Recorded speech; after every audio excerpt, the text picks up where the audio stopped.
Okay, hey, what's going on, you guys? Welcome back to another episode of the Fortnite Mythbusters. In today's episode, we have a whole ton of insane Season 5 myths that you guys suggested on the last episode of the Fortnite Mythbusters. So, just like always, if you do have a myth you would like me to test in the next or future episodes of the Fortnite Mythbusters, make sure to go down in the comments and drop a comment of that myth for a pretty good chance to be featured. As well, if you do enjoy today's video and you want to help us on the road to 1.1 million subscribers, make sure to subscribe and turn on those post notifications to never miss another Fortnite Mythbusters episode. And lastly, let's see if we could smash 5,000 likes on today's episode for Fortnite Season 5. That would be insane. But without further ado, let's get right on in to today's video. Kicking things off, jumping straight into the first myth. The first myth is, will the Dragon's Breath shotgun's bullets light a campfire on fire? Now, this is actually a very good myth. There's a brand new shotgun that was added into the game in Season 5. It's basically a shotgun, but it shoots incendiary bullets, so it basically lights whatever it shoots on fire. This shotgun is very rare and pretty hard to find. I mean, it's basically the equivalent to a legendary pump, but it's a little bit more rare just because there's no way to upgrade to it. After searching around for a little while, I found it in a supply drop, where I then went over to the nearest natural campfires on the map and shot a couple of shotgun bullets directly at the center of the campfire, where I was actually pretty surprised to see that it did light the campfire on fire. And you know, I started to heal quite a bit, and I was able to stoke the campfire as well. I mean, this is definitely something good to know. Maybe if you're ever in a rush to light the campfire, this could be the way to do so. Going into the next myth. The next myth is, if you're Mystique, can you use her shapeshift emote to transform into the Save the World character Kyle, who's in Battle Royale now? So around the map, basically there's a whole ton of traders, and tucked away in the bottom corner of the map, there's a Save the World character. If you guys are familiar with Save the World, you will know exactly who this is right away. And unlike a few other Save the World skins that have you know, been brought into Battle Royale, this specific one never has been until this specific moment, where if you are Mystique,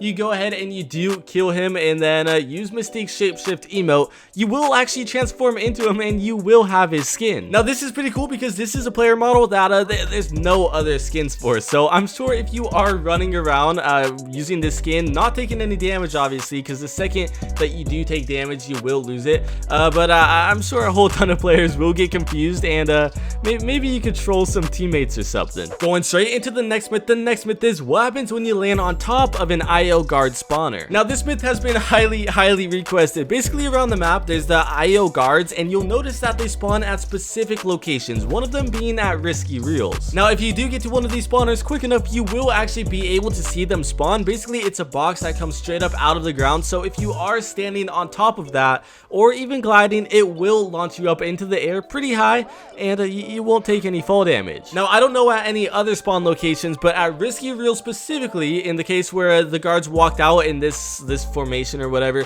I was still on top of the roof, and the guards, they would notice me, but if I get into a certain position, they will not be able to shoot me. So you can definitely use this to your advantage in a real game, because they do a lot of damage and it might be kind of scary to run away from them. Going into the next myth. The next myth is, what happens when you have a bounty set on a player who's using the Mystique skin and they transform into another player using their emote? Will they change their icon in the top corner, or what exactly happens? So basically, at some traders, I'm not too sure if it's every single trader on the map, but basically one at the Coliseum, you're able to set a bounty on a player, and you basically go out, search for that player, get the kill, and you'll get some gold and rewards in exchange. And the bounty basically shows the player's icon at the top corner of the screen. In this case, I was using the Mystique skin while my friend was using a regular skin. Obviously, he then set a bounty on me, and on his screen it showed me using the Mystique skin. We then made our way over to a nearest trader, where I then killed that trader. I turned into that skin, which is also a skin that you could use in game, and my icon never changed. So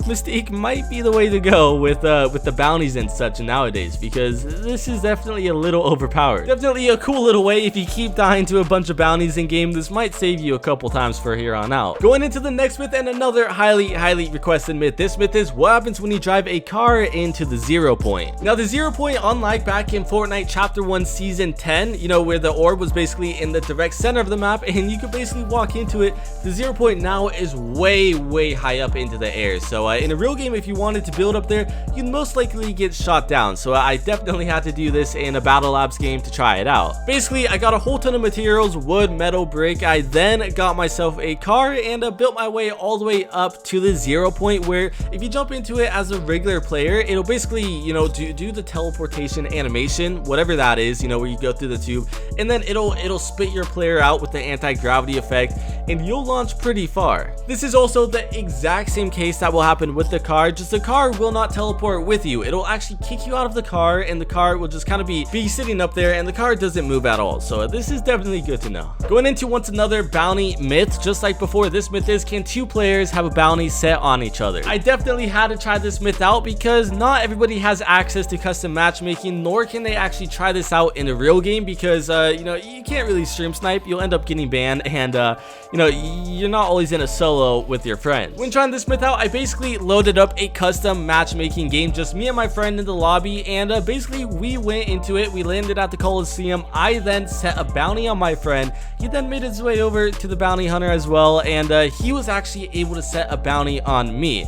And you know, the farther apart we got, the threat got a little bit lower, but we were right next to each other, and you know, the threat just went right back on up. This is definitely something very, very good to know, especially if you have a bounty set on a player and you have one set on you. It might just so be that player. Going into the next myth is, can you use the 0 point teleport crystal to prevent taking fall damage if you teleport before you land, or teleport off a ledge and then, you know, land? So I'm sure so many players are used to the anti-gravity crystals that used to be in the game, and basically you would consume the hop rock and you wouldn't take any fall damage. So I'm sure there's at least been one case where someone has died of fall damage because the 0 point crystal will not you know, prevent the fall damage whatsoever. If you're up high enough, you teleport off the edge, you teleport before you hit the ground. If it even lets you, you will take fall damage and you will die in a battle labs as well as a real game. So that's definitely something to keep in mind. You don't want to just teleport off ledges because that just so might cost you the game. Going straight into the next myth, is, can you pop a supply drops balloon by using one of those energy teleporting crystals, you know, the ones that are in the center of the map? So when trying this myth out in game, basically I consumed the 0 point crystal. I then made my way over to the nearest supply drop. I was in a team rumble, so they were all over the place when I was you know, trying to get a certain clip, but basically I landed right next to it. I then teleported through the supply drop when I used, you know, the double jump feature where it basically teleports you, and there was no way that it was taking any damage whatsoever. I was coming from the bottom to the top of the supply drop balloon. I was going directly through the side of the balloon from the top to the bottom, and nothing was happening. I even damaged the balloon a little bit to see maybe like if any damage were to be taken when I go through it, but nothing happened. I mean, it would make sense if it would, because you're literally going straight through the balloon, but I guess Fortnite just doesn't think that way, and you know, their logic isn't the same as ours, I guess. Going straight into the next myth, and a highly requested myth. This myth is, what happens when the supply drop lands on the 0 point in the center of the map? I want to give a massive shout out to Miu, who actually reached out to me on Twitter because this actually happened in his game. A supply drop landed on the direct center of the 0 point, which is insane because that's also